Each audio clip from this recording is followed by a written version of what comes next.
आदरणीय दर्शकवृन्द नमस्कार। परिवर्तन खबरमा यहाँलाई स्वागत छ। म प्रेमबहादुर खड्का। आज देशको समसामयिक विषयवस्तुमा रहेर कुराकानी गर्नको लागि हामीसँग हुनुहुन्छ तपाईहरुले चिन्नुभएकै आदरणीय व्यक्तित्व केन्द्रीय पीडित साझा चौतारीका केन्द्रीय उपाध्यक्ष तथा उपत्यका संयोजक र समाजसेवी भोजराज तिमेल सिन्हा। सर्वप्रथम यहाँलाई स्वागत छ परिवर्तन खबरमा। धन्यवाद काकाजी। आज हामी देशको समसामयिक विषयवस्तुमा आधारित रहेर विभिन्न कुराकानीहरू गर्ने छलफल गरेका छौँ र यसै सन्दर्भमा हजुरलाई अहिलेको यस गणतान्त्रिक देश नेपालमा शान्ति सुव्यवस्था र तपाईँ चाहिँ द्वन्द्वबाट पीडित साझा चौतारीको केन्द्रीय उपाध्यक्ष पनि भएको हुनाले शान्ति सुरक्षाको अवस्था कस्तो छ र यहाँ चाहिँ कस्तो किसिमको शान्ति सुरक्षा हुनु पर्थ्यो, साँच्चीकै गणतान्त्रिक देशमा चाहिँ कस्तो किसिमको शासन व्यवस्था हुन्छ र यो चाहिँ अहिले कस्तो भएको छ, यो विषयमा प्रश्न पार्दिन हुन अनुरोध गर्छु। मूलत म हजुरले जुन राजनीतिक प्रश्न गर्नुभयो यो राजनेताहरूलाई अवसर उहाँहरूलाई थाहा हुने कुरा हो। मात्र मलाई यति मात्र थाहा छ, समस्या राजनीतिक कारण सिर्जना भएको त समाधान पनि त्यहीँबाट, जहाँ समस्या सिर्जना हुन्छ त्यही नै समस्या भेटिन्छ। त्यो समाधान त्यहीँ गर्नुपर्छ भन्ने भनाइ पनि छ, तपाईँलाई थाहा होला। उद्देश्यका प्रकृतिहरू फरक फरक भए पनि जन्ती र मलामी जाने बाटो अलग अलग हुँदैन भन्छन्। पीडा एउटै हो त, पीडा त्यसका प्रकारहरू फरक होलान्। राजनैतिक समस्याबाट सृजित विषयलाई सोही ठाउँमा गएर समाधान गर्नुपर्छ। अहिले त्यसको सङ्कट छ मुलुकमा। हजुरलाई मैले एकछिन रोकेँ। हजुरले भने जस्तो राजनीतिक शान्ति सुरक्षाहरू चाहिँ मान्छे आफैले तयार गर्ने हो त भनेर भन्नुभयो। हजुर पनि एउटा मन्त्रालयको शान्ति तथा पुनर्निर्माण मन्त्रालयको अन्तिम कार्यदलको सदस्य पनि बन्नुभएको थियो। त्यस्तो समयमा पनि एउटा देशको शान्ति सुरक्षालाई कस्तो किसिमको बनाउने, राजनीतिक धारलाई चाहिँ कुन मोडतिर लाने, अर्थात् राजनीतिले चाहिँ समग्र देशको विकासमा परिवर्तन कसरी लाने भन्ने विषयमा चाहिँ हजुरहरूले कस्तो किसिमको प्रयास गर्नुभयो अथवा त्यो भएन, के हो यसको यथार्थ अवस्था जानकारी गराइदिनु। राजनीति सिद्धान्तभन्दा बाहिर जाँदा यी समस्याहरू आउने हुन्। अहिले जो भोगिरहेका छौँ हामीले त्यो तपाईँ हामीलाई पनि थाहा छ। म शान्ति तथा पुनर्निर्माण मन्त्रालयको अन्तिम कार्यदलको सदस्य भइरहँदा जुन किसिमले म खटेँ, जे गर्नु थियो मलाई दिएको जिम्मेवारी पुरा गर्नका लागि द्वन्द्वकालका घटनाहरूलाई छानबिन गरी राहत प्रदान गर्न गठित समितिले देखाउनु पर्ने उदारता र त्यसमा क्रियाशीलता जुन मैले देखाएँ, त्यो मेरो एउटा म व्यक्तिगत रूपमा पनि पीडित भएको कारणले म त्यसमा लागि परेको। तर प्रतिवेदन तयार गरिसकेपछि कार्यान्वयन भएन। आयोग पनि विकममा, सत्य निरूपण आयोग पनि विकममा भयो। त्यसले रिजल्ट निकाल्न सकेन। तयार भइसकेको चाहिँ तर कार्यान्वयनमा आउन नसकेको यसको कारण के रहेछ त वास्तवमा जनताले बुझ्न चाहन्छन्। त्यसको यथार्थता थुप्रै समस्या समाधानका लागि कार्यदल गठन गरिन्छ, राज्यलाई त्यो व्ययभार थपिने कुरा मात्र रहेछ। अनि भए पनि त्यसको कार्यान्वयन नहुँदो रहेछ। यो परम्परा नै भइसकेको छ नेपालमा। यो सरकारको परम्परा मात्रै हो। तर समाधानको गम्भीर उपाय खोजिँदैन रहेछ। हजुर, तपाईँ चाहिँ तपाईँ केही समय पहिले तपाईँ द्वन्द्व पीडित केन्द्रीय अध्यक्ष भएर पनि काम गर्नुभयो र यो समयमा त्यसैको त हजुरले कस्तो किसिमको जस्तो यो द्वन्द्वको समयमा चाहिँ कुन पक्ष कसरी प्रभावित भए, जस्तो आर्थिक पक्ष कस्तो रह्यो, सामाजिक पक्ष कस्तो भयो, राजनीतिक पक्ष कस्तो भयो, नैतिक पक्ष कस्तो भयो र मानवाधिकारका हननहरू कस्ता भए के भयो, यो विषयमा चाहिँ प्रश्न पारिदिनको लागि अनुरोध गर्छु। मूलत नेपाली समाजमा द्वन्द्वले पारेको असर, द्वन्द्व जहाँ कहीँ पनि हुनसक्छ, देशमा, परिवारमा, समुदायभित्र त्यो द्वन्द्वका कारणहरू र द्वन्द्व स्वाभाविक पनि हो। द्वन्द्वमा परेका समस्याहरू त्यसको वास्तविक अभिलेख भएन, मूलत अभिलेख हो। अर्को कुरा नियति हो। त्यहाँ जथाभावी मान्छेले पनि द्वन्द्व पीडित भनेर सिफारिस गरेर पठाइयो, त्यसको छानबिन भएन। जबसम्म त्यसको छानबिन भएर त्यसलाई सही रूपले प्रशोधन गरिँदैन तब समस्या आयो। हजुरले भन्नुभएको यो माओवादी भन्दा पनि एउटा तत्कालीन समयमा गणतन्त्र आउनुभन्दा अगाडि प्रजातन्त्र थियो। 2046 सालको आन्दोलनपछि चाहिँ जुन चुनाव भयो त्यसबाट पनि एउटा जनताले चाहिँ अपेक्षित आशा जति गरेका थिए प्रजातन्त्रबाट त्यसको चाहिँ पुरा नभइसकेपछि र त्यसको चाहिँ आमूल जनताको परिवर्तनको निमित्त तत्कालीन नेपाल कम्युनिस्ट पार्टी माओवादी चाहिँ आफ्नो विचारहरूलाई लिएर जनताको माझ चाहिँ सशस्त्र सरकारको विरुद्धमा सशस्त्र द्वन्द्वमा उत्रियो। सो क्रममा चाहिँ त्यो द्वन्द्वमा उत्रिनु चाहिँ तत्कालीन नेकपा माओवादीकै कमजोरी थियो र? त्यसो भन्दा पनि परिवर्तनका लागि गरिएका लडाइँहरूको रिजल्ट चाहिँ राम्रो देखिएन। तपाईँले हेरिराख्नु भएको छ नि त। त्यो आउनु पर्थ्यो, सबैको घाउमा मलम लगाइनु पर्थ्यो। अहिले पनि कतिजना बेपत्ता पारिएका छन्, कति अङ्गभङ्ग पारिएका छन्, कतिका बाबुआमाहरू कतिका बच्चाहरू टुरा भएका छन्।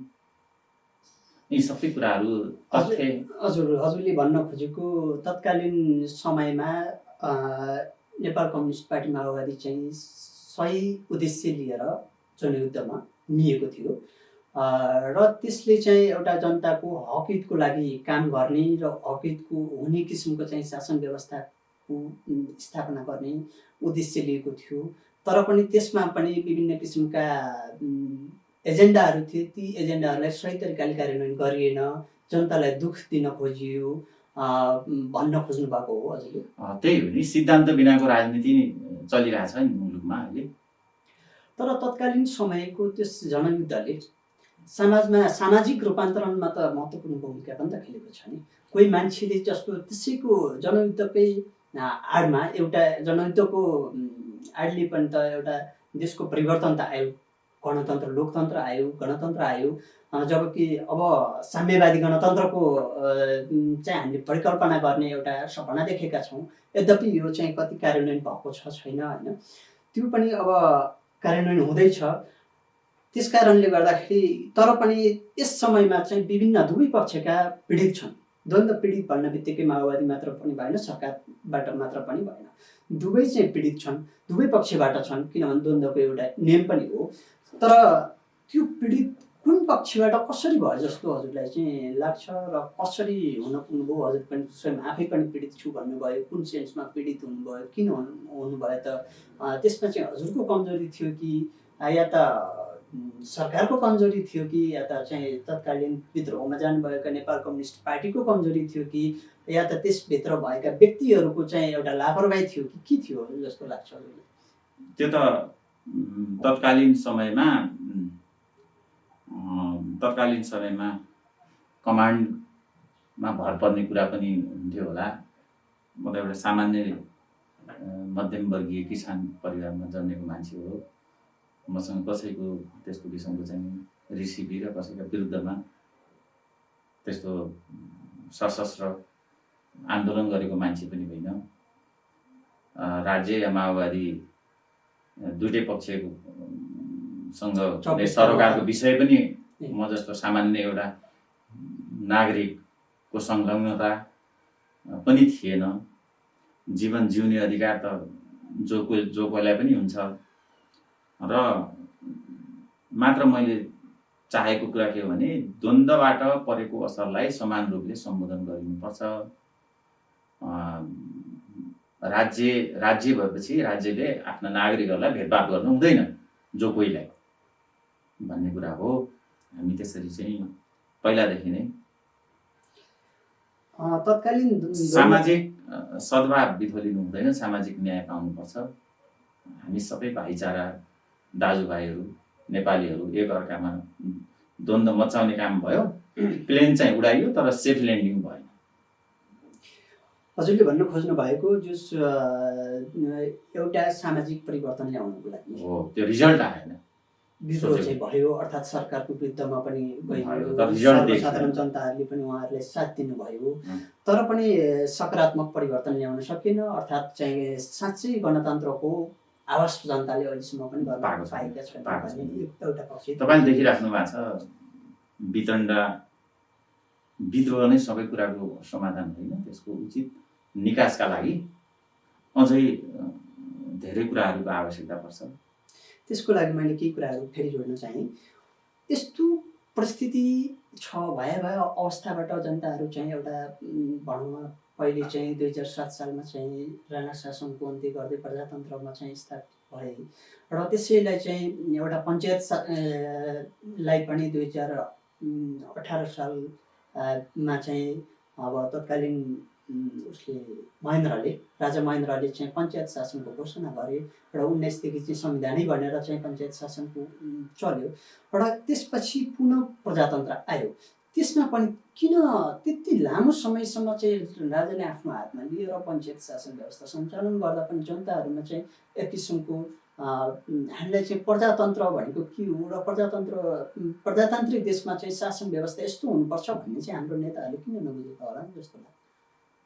खै देशमा एक थान गतिलो मान्छेको महसुस भइरहेको मलाई लागेको छ, मेरो व्यक्तिगत विचार हो यो। एक थान गतिलो मान्छे मुलुकले जन्माउनु पर्थ्यो तर त्यो देखिएन। यसको मतलब अब त्यही नदेखिएकै कारण तत्कालीन 2052 सालमा चाहिँ तत्कालीन नेपाल कम्युनिस्ट पार्टीले चाहिँ आफ्नो सरकार विरुद्ध आन्दोलन गर्यो।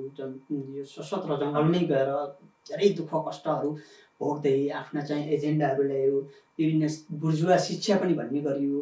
शिक्षालाई चाहिँ पहिलाको बुर्जुवा शिक्षा भएको कारणले गर्दाखेरि शिक्षा नीति नै परिवर्तन ल्याउने भन्ने यो कुराहरू पनि आएका थिए र केही परिवर्तन पनि आएका छन्। जस्तो अहिले पनि अब विभिन्न प्रविधिमा आधारित शिक्षालाई चाहिँ जोड दिइएको पनि पाइन्छ। यद्यपि अहिले चाहिँ यदि त्यो द्वन्द्व नभइदिएको भए चाहिँ यस्तो द्वन्द्व नभइदिएको भए अहिले चाहिँ गणतान्त्रिक देशको परिकल्पना गर्न सकिन्थ्यो जस्तो लाग्छ। अब फेरि राजनीतिक प्रश्न सोध्नुभयो हजुरले। नेपाल संसारकै उच्च शिर भएको सगरमाथा भएको देश हो, जसको विश्वको टाउको नै नेपाल हो। यहाँ धेरै सम्भावनाका कुराहरू थिए, छन् पनि, तर आज सीमित मान्छेहरूले सम्पत्ति बटुल्ने प्रयत्न मात्रै गरे, जोसुकै पार्टीका भए पनि। तर त्यो परिणाम चाहिँ अहिले निराशाजनक परिणाम आयो। जे भनिएको थियो त्यो गरिएन। त्यसैले मैले अघि भने सिद्धान्त बिनाको राजनीति गरियो। राजनीति भनेको सेवा हो, राजनीति भनेको नितान्त सेवा हो। तर यहाँ व्यवसाय बनाइयो पैसा कमाउनका लागि, व्यापार राजनीतिको नाममा। हेरिराख्नु भएको छ त्यो स्रोत कहाँबाट आयो? स्रोत खुल्नुपर्छ है पर्दैन? हामी एउटा रिचार्ज कार्ड किन्दाखेरि त्यहाँ कति पैसा ट्याक्स काटेको हुन्छ? 100 रुपियाँको रिचार्ज किन्दा हामीबाट। यिनीहरूको कहाँबाट आउँछ? यो स्रोत खुल्नु पर्यो। किन गरियो आन्दोलन? त्यसको निकास किन आएन? जनताले किन न्याय पाएन? अहिले सामाजिक न्याय नपाउँदाखेरि तडपिएर बाँचेका छन्। गरिबका छोराछोरीहरूलाई लड्न लगाइयो, कति मरे, कति घाइते भए, कति अपाङ्ग भए, कति घरबार विहीन बनाइयो। आज तिनीहरूको अवस्था के छ? त्यो कुरा महसुस भएको छ राजनेताहरूलाई। देशमा एक थान पनि राजनेता जन्मेको छैन भन्ने मलाई लाग्यो। अब मेरो यो व्यक्तिगत विचार हो, त्यो कसलाई चित्त बुझ्न सक्ला नबुझ्ला। राम्रो कुरा गर्नुभयो।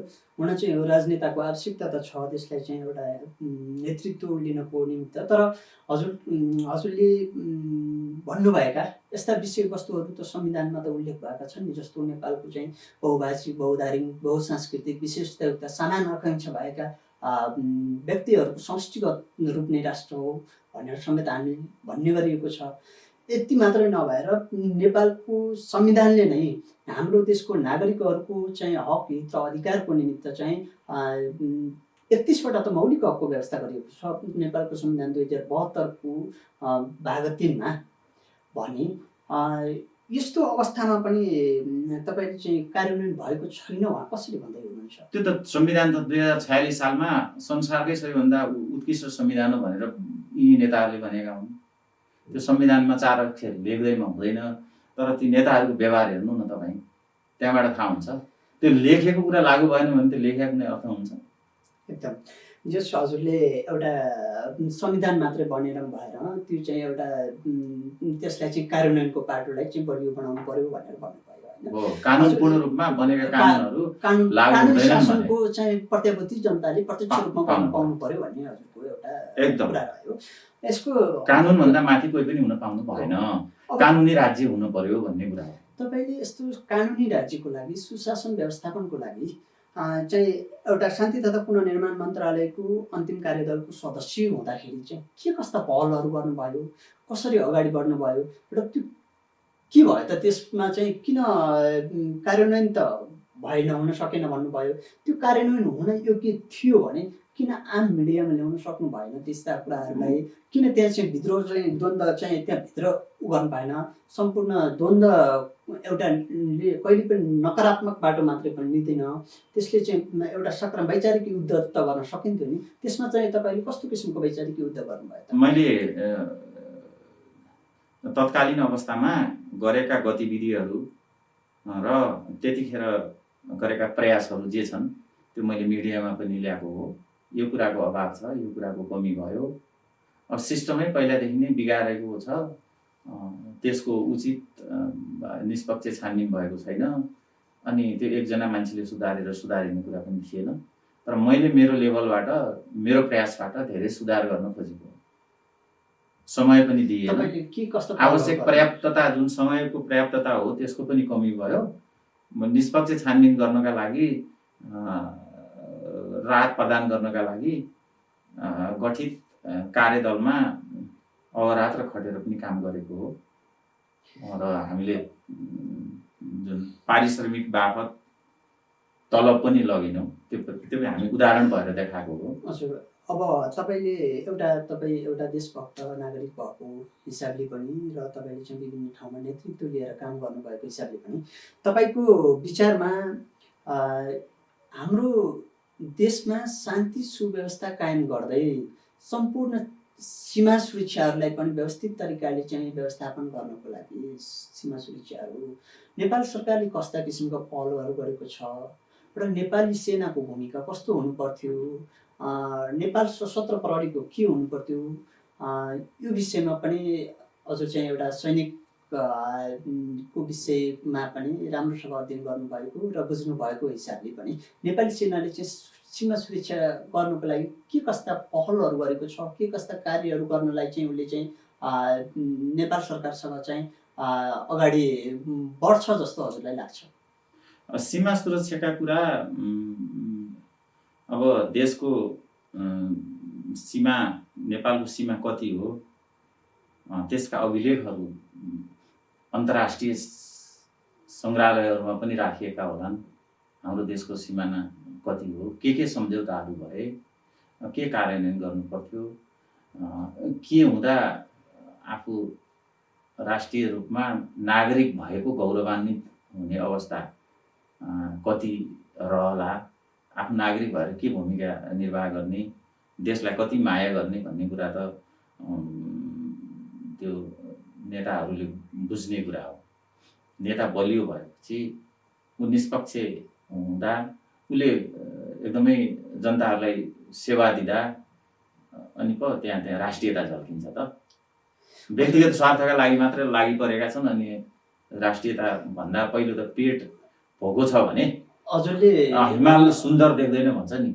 हजुरले भन्न खोज्नु भएको जस भोको पेटमा क्रान्ति हुँदैन भन्न खोज्नु भएको हो। पहिला त जनतालाई पनि हजुर र यसै सम्पन्न बनाउनु पर्यो देशभित्र। जनता राष्ट्र भनेको जनता भावना पनि हो, हुनुपर्छ भन्ने कुराहरू राष्ट्रिय भावना प्रत्येक हुनका लागि पर्छ भन्ने कुराहरू प्रत्येक नागरिकलाई स्वतन्त्रता हुनु पर्यो, प्रत्येक नागरिकलाई सामाजिक न्याय हुनु पर्यो, कानुनी राज्यको अनुभूत हुनु पर्यो। त्यो नै हो राष्ट्रियता। राष्ट्रियता भनेको मात्र एउटा सीमा मात्र होइन, त्यहाँभित्रको सुशासन हो। तपाईँले भन्नु गुड गभर्नेन्स। तपाईँले भन्नुभएको व्यवस्थापिका, कार्यपालिका र न्यायपालिका चाहिँ पूर्वाधारी हुनु हुँदैन, अर्थात् चाहिँ उनीहरू चाहिँ कुनै प्रलोभनमा पर्न हुँदैन। व्यवस्थापिकाले पनि सही किसिमको नियमहरू बनाउनुपर्छ, कानुनहरू बनाउनुपर्छ, कार्यपालिकाले राम्रोसँग त्यसलाई चाहिँ कार्यान्वयन गर्नुपर्छ र जनताको हक हितको सुरक्षा पनि व्यवस्था गर्नुपर्छ र न्यायपालिकाले उचित किसिमको न्याय दिनुपर्छ। यही नै सामाजिक मूल्य मान्यता हो भन्ने किसिमको तपाईँले चाहिँ एउटा जुन अभिव्यक्ति दिनुभयो। यसै सँगसँगै जोड्दाखेरि हजुरलाई तपाईँको विचारमा चाहिँ बहुमत प्राप्त 2/3 सरकार प्रधानमन्त्री, मन्त्री परिषद ले चाहिँ कस्ता किसिमका कार्यहरू गरेको भए सुशासन कायम हुन्थ्यो त? त्यो विषयमा जनता, अब हजुरले भन्नुभयो जनताद्वारा निर्वाचित जनप्रतिनिधिहरूले सरकार बनाउने हो। हजुर।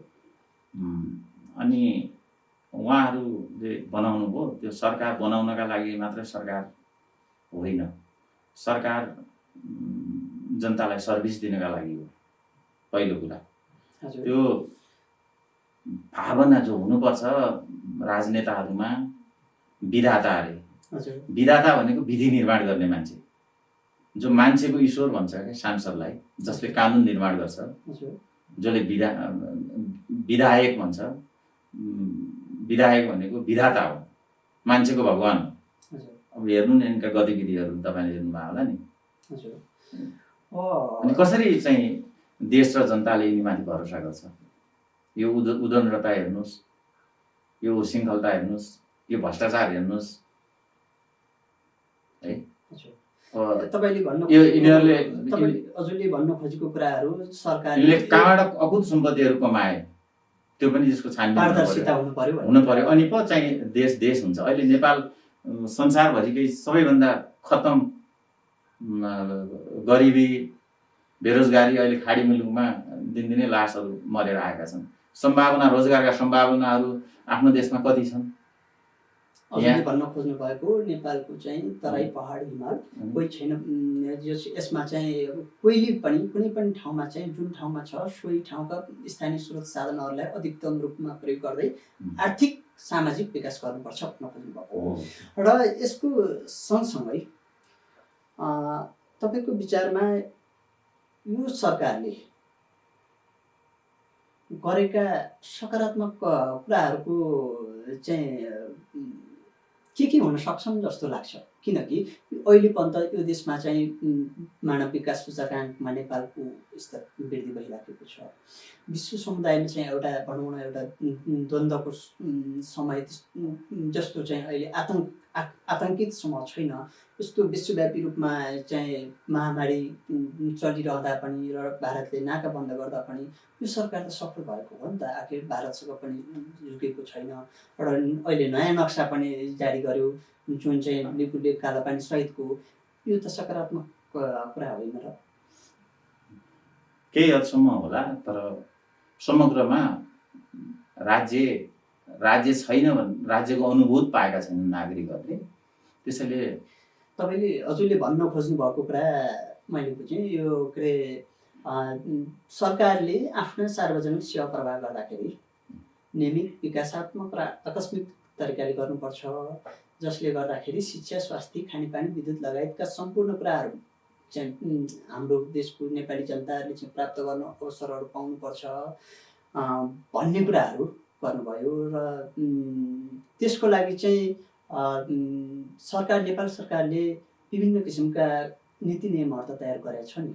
नीति नियमहरू मैले अघि पनि भने तपाईँलाई नियम लेख्दैमा कानुन बन्दैमा त्यो चाहिँ आफै लागू हुँदैन। त्यो लागू गर्ने मान्छे हैन, अब दबाब अब एकजना भनौँ न अब शान्ति सुरक्षा कुरा निकाल्नुभयो, एउटा प्रहरी उसले स्वतन्त्र काम गर्न पाउनु पर्यो, एउटा पत्रकार स्वतन्त्र काम गर्न पाउनु पर्यो, उसले एउटा डक्टर हेर्नुहोस् अहिले पनि त स्वतन्त्र होइन, तर स्वतन्त्र होइन, यहाँ सबै कुरामा दलीय दबावका आधारमा काम गरिएको छ।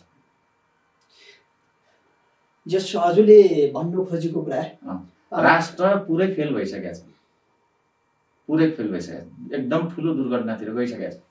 अनुभूत छैन, राज्य छ, हामी राज्यका नागरिक हौँ, हामी स्वतन्त्र छौँ भन्ने अनुभूत राज्यले महसुस दिलाउन सकेन, नभएको हुँदा यो अवस्था आइपर्यो अहिले। अब निकास के त? अब यसको निकास राजनेताहरू आफै इमान्दार बन्नु पर्यो, भ्रष्टाचारी बन्नु भएन। यिनीहरूले कमाएको सम्पत्ति एकदम पारदर्शी हुनु पर्यो, हामी यो चाहन्छौँ। भ्रष्टाचार निवारण ऐन 2059 अनुसार त मैले अघि भने नि खड्काजी, अघि ऐनका कुराहरू त भने नि, ऐन त पहिला पनि थिए, संविधान त पहिला पनि थियो। 46 सालको संविधान भनेर उत्कृष्ट संविधान भनेर भनेको थियो नि, किन अर्को ल्याउनु पर्थ्यो त?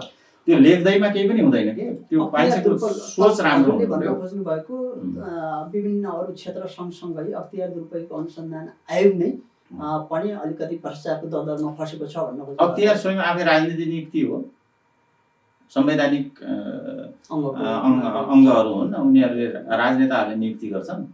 अनि त्यहाँ निष्पक्ष काम भयो पो अख्तियार भयो त? साना साना मान्छे समातेर धेरै चाहिँ भ्रष्टाचार गर्ने मान्छेको स्रोत अख्तियारले खोल्न सक्दैन भने के को अख्तियार भने क्या? कानुन त लागू भयो पो कानुन हो त।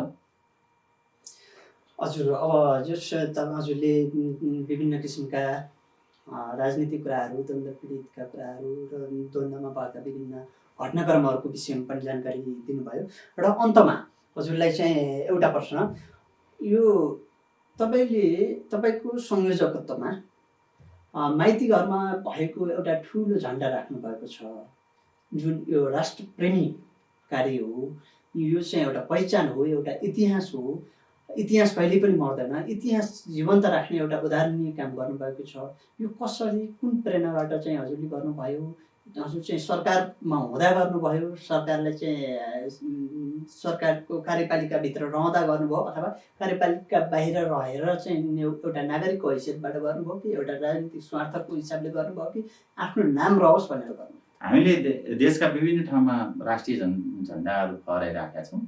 त्यसमा हामी देशभक्त युवा समाज एउटा हामीले संस्था गठन गर्यौँ। त्यसको अध्यक्ष नारायण ढुङ्गानाजी र म उपाध्यक्ष, हामी दुईजना, र अन्य साथीहरूको पनि हामी सहमति लगेर अब ठुलो झन्डा नेपालमा फहराउनुपर्छ भनेर हामीले छलफल गरेर, जतिखेर राष्ट्रियता सङ्कटमा परेको थियो, नाकाबन्दी भएको थियो, त्यो कुरालाई मध्यनजर गर्दै एउटा देशप्रतिको प्रेम भाव जगाउनका लागि, केही नभए पनि देशकै सबैभन्दा ठुलो राष्ट्रिय झन्डा फहराउनुपर्छ माइती घरमा भनेर जिल्ला प्रशासन कार्यालय, नगरपालिकाको स्वीकृति लगेर हामीले केपी शर्मा ओलीज्यू र राष्ट्र कवि माधव घिमिरे उहाँ दुईजनालाई हामीले बोलाएर अनि संयुक्त रूपमा त्यो झन्डा हामीले फहराएको हो। त्यो झन्डा आवश्यकता महसुस गरेर हामीले त्यो झन्डा। हजुर, ठिकै छ, धन्यवाद हजुरलाई यो समसामयिक देशको समसामयिक विषयवस्तुहरूको विषयमा जानकारी दिनुभएकोमा र हामीलाई महत्त्वपूर्ण तपाईँको अमूल्य समय दिएर अमूल्य कुराहरूको जानकारी हामी माझबाट चाहिँ प्रत्येक नेपालीको पहुँचमा पुर्याउने अवसर दिनुभएकोमा, समय दिनुभएकोमा तपाईँलाई धेरै धेरै धन्यवाद। धन्यवाद खड्गाज्यू, ले जाने बुझेको कुरा राख्ने त हुन्न। दर्शकबिन आज हुनुहुन्थ्यो हाम्रो द्वन्द्व पीडित साझा चौतारीका केन्द्रीय उपाध्यक्ष तथा उपत्यका संयोजक समाजसेवी भोजराज तिमिल सिन्हा उहाँले विभिन्न देशको द्वन्द्वकालीन समयदेखि अहिलेसम्मका विभिन्न राजनीतिक घटनाक्रमहरू र शान्ति सुरक्षा सुशासन सुव्यवस्थाको विषयमा जानकारी दिनुभयो र यसरी देशको समग्र चौतर्फी विकास गर्नको लागि विभिन्न क्षेत्रको चाहिँ सकारात्मक परिवर्तन हुन जरुरी छ भन्ने सन्देशका साथ हाम्रो यस परिवर्तन खबरले चाहिँ विभिन्न किसिमको परिवर्तनकारी सकारात्मक परिवर्तनका खोजहरू अनुसन्धानहरू गर्दै आएको छ र आगामी दिनमा पनि गर्दै जानेछ भन्दै म पनि बिदा हुन्छु। नमस्कार।